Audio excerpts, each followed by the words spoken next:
আমার হাতে এটা কিন্তু মাছের ডিম কিন্তু অনেক রকমভাবে খাওয়া যায়, কিন্তু আজকে আমি বড়া বানাবো। পুরো ভিডিওটা সঙ্গে থাকবে, স্কিপ করে চলে যাবে না। ছোট্ট একটা ভিডিও। আমি কিন্তু এখানে বেসন, কর্নফ্লাওয়ার আর কাঁচা লঙ্কা, পেঁয়াজ, একটু আদা বাটা দিয়েছি, আর একটু কারি পাতা দিয়েছি, মরিচের গুঁড়ো দিয়েছি, দিয়ে সব কিছু ভালো করে আর একটু খাবার সোডা দিয়েছি যাতে মুচমুচে হবে, বেশ খাস্তাও হয়। মেখে নিয়েছি, মাখাটা পুরো দেখানো হয়নি, তাই যাই হোক মাখাটা রেডি হয়ে গেছে। এদিকে আমি একটা তাওয়া বসিয়ে দিলাম।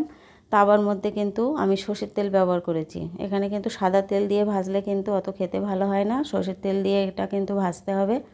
তেলটা গরম হয়ে গেছে, এবার কিন্তু তেলের মধ্যে একটা একটা করে ছেড়ে দেব।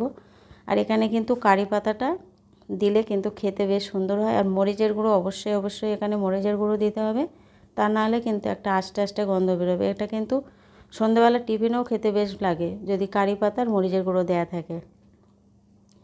যাই হোক, অনেক রকমভাবে খাওয়া যায়, এটা ডালির পাতেও খাওয়া যায়, সন্ধ্যাবেলা টিফিনেও খাওয়া যায়।